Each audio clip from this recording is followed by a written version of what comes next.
اپنے بڑے سے پوچھو نا۔ قالوا من فعل هذا بآلهتنا انه لمن الظالمین۔ وہ قوم کہنے لگی کہ یہ ہمارے بتوں کے ساتھ کس نے کیا ہے؟ انه لمن الظالمین، اس میں کوئی شک نہیں کہ اس نے بڑا ہی غضب کیا ہے، یعنی بڑا ظلم کیا ہے ہمارے بتوں کے ساتھ۔ قالوا سمعنا فتى يذكرهم يقال له ابراہیم، بعضوں نے کہا کہ ایک نوجوان آدمی جس کو ابراہیم کہہ کر پکارا جاتا ہے، ان بتوں کا برائی سے تذکرہ کرتے ہوئے سنا تھا، یعنی وہ ہمارے بتوں کی برائی کرتا تھا، تو یہ بات بھی اسی سے پوچھا جائے۔ قالوا فأتوا به على أعين الناس لعلهم يشهدون، پھر وہ لوگ بولے کہ جب یہ بات ہے تو اچھا اس کو سب آدمیوں کے سامنے حاضر کرو تاکہ ہم اس سے اقرار کریں اور گواہ ہو جائیں تمام لوگ۔ قالوا أنت فعلت هذا بآلهتنا يا إبراہیم، ان لوگوں نے کہا کہ کیا ہمارے بتوں کے ساتھ تم نے یہ حرکت کی ہے؟ تو جناب اے ابراہیم تو نے یہ حرکت کی ہے۔ قال بل فعل کبیرهم هذا فاسألوهم ان كانوا ينطقون، تو جواب میں انہوں نے فرمایا کہ نہیں بلکہ ان کے بڑے سے پوچھو نا، سو انہی سے پوچھ لو اگر یہ بولتے ہیں تو۔ توجہ کرنا، قوم نے کیا کہا؟ فرجعوا الى انفسهم فقالوا انکم انتم الظالمون، اس پر وہ لوگ اپنے جی میں سوچنے لگے، پھر آپس میں کہنے لگے کہ حقیقت میں تم ہی لوگ نہ حق پر ہو۔ آپس میں کہنے لگے بات تو ابراہیم کی ٹھیک ہے، ہم لوگ نہ حق پر ہیں، ہم لوگ نہ حق پر ہیں۔ ثم نکسوا علی رؤوسہم لقد علمت ما ہؤلاء ینطقون، پھر اپنے سر کو جھکا کر بولے کہ اے ابراہیم تم کو تو یہ بات معلوم ہے کہ یہ بت کچھ بولتے نہیں ہیں، نہ سنتے ہیں، نہ بولنے کے لائق ہیں۔ قال افتعبدون من دون اللہ ما لا ينفعکم شیئا ولا یضرکم، تو جناب ابراہیم نے کہا، پھر ابراہیم خلیل اللہ نے فرمایا کہ تو کیا خدا کو چھوڑ کر ایسی چیز کی تم عبادت کرتے ہو جو تم کو نہ کچھ نفع پہنچا سکتے ہیں اور نہ کچھ نقصان پہنچا سکتے ہیں۔ اُفٍّ لَكُمْ، تف ہے تم پر، حیف ہے تم پر کہ اتنے گئے گزرے بن گئے ہو کہ جو تمہارے نفع نقصان کے مالک نہیں، تم ان کے پیچھے پڑے ہوئے۔ وَلِمَا تَعْبُدُونَ مِن دُونِ اللَّهِ أَفَلَا تَعْقِلُونَ، اور ان پر جن کو تم خدا کے سوا پوجتے ہو کیا تم اتنا بھی نہیں سمجھتے؟ قَالُوا حَرِّقُوهُ وَانصُرُوا آلِهَتَكُمْ إِن كُنتُمْ فَاعِلِينَ، آپس میں وہ لوگ کہنے لگے کہ ان کو آگ میں جلا دو اور اپنے معبودوں کا ان سے بدلہ چکا لو، یعنی ایسی سزا دو کہ آئندہ کوئی ہمارے معبودوں کے متعلق ایسا نہ کر سکے۔ تو کیا کیا جائے؟ اپنے معبودوں کا ان سے بدلہ لے لو، اگر تم کو کچھ کرنا چاہتے ہو تو پھر کیا کرو؟ آگ میں جلا دو۔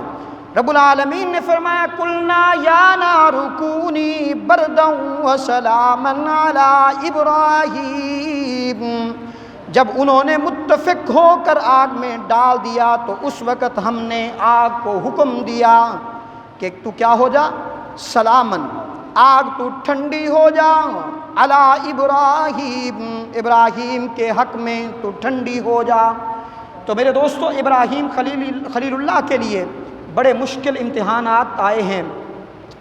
سب سے بڑا امتحان باپ کے سامنے کلمہ حق بلند کرنا، پھر باپ بھی وہ جو بت گر ہے، بت بنا کر بیچا کرتا ہے، پھر دوسرے نمبر پر قوم کے سامنے، پھر تیسرے نمبر پر نمرود کے سامنے وہ ظالم بادشاہ تھا، اس کے سامنے کلمہ حق بلند کرنا، یہ ابراہیم خلیل اللہ کے لیے بہت بڑا امتحان تھا۔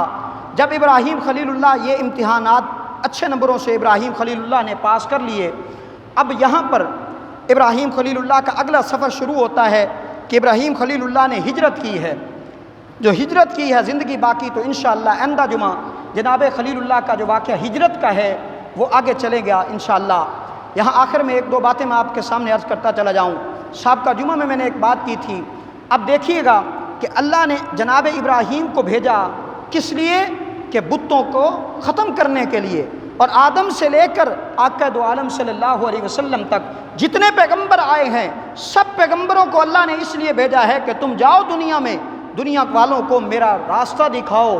یہ جو میرا راستہ بھول چکے ہیں، اپنے معبود بنا بیٹھے ہیں، اپنی مرضی کے خدا بنائے بیٹھے ہیں، ان کی جا کے اصلاح کرو اور ان کو بتلاؤ کہ خدا ایک ہے، وہ میں ہوں وحدہ لا شریک ذات، سب کا نفع نقصان میرے ہاتھ میں ہے، کسی کو نقصان وہ میرے ذریعے ہے، نفع ہو میرے ذریعے سے ہے، شفا ہو میرے ذریعے سے ہے، بیماری ہو میرے ذریعے سے ہے، اولاد دینے والا میں ہی ہوں، اولاد نہ دینے والا بھی میں ہوں، اولاد دے کر چھیننے والا بھی میں ہوں۔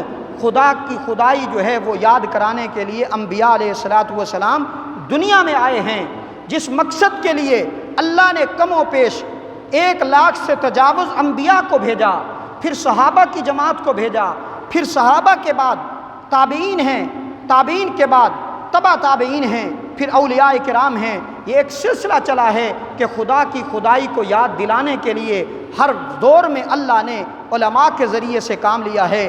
اور اس وقت بدقسمتی کا عالم یہ ہے کہ ایک طرف تو پوری قوم اللہ کے عذاب میں گرفت ہے کہ ہم اتنے گناہگار ہیں، سیاہکار ہیں، خطا کار ہیں کہ اللہ نے ہمارے اوپر نااہل حکمران مسلط کر دیے ہے، اور پھر باقی جو بچا کھچا تھا کرونا کی لپیٹ میں پوری قوم اس وقت مبتلا ہے، معاشی طور پر پوری قوم تباہ ہو چکی ہے، ایمانی طور پر پوری قوم کمزور ہو چکی ہے۔ جب ان حالات میں سابقہ جمعہ میں نے ایک بات آپ کے سامنے کی تھی کہ مسجد توحید کو شہید کیا گیا تھا، پچھلے ہفتے الحمدللہ آپ کی دعاؤں سے، آپ کی محنت سے الحمدللہ ثم الحمدللہ مسجد توحید کی دوبارہ بنیاد اسی جگہ پہ تعمیر شروع ہو چکی ہے، اور انشاءاللہ ہم دعا کرتے ہیں اللہ حکمرانوں کو ہدایت عطا فرمائیں، یہ مسجدوں کے در پہ نہ ہوں، ان کو اللہ ہدایت دے۔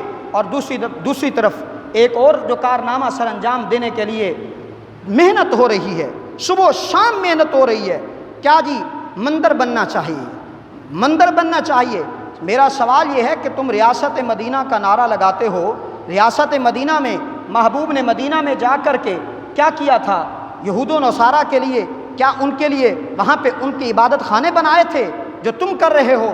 بدبختو، کچھ حیا کرو، کچھ شرم کرو، ریاست مدینہ کے نام کو بدنام نہ کرو۔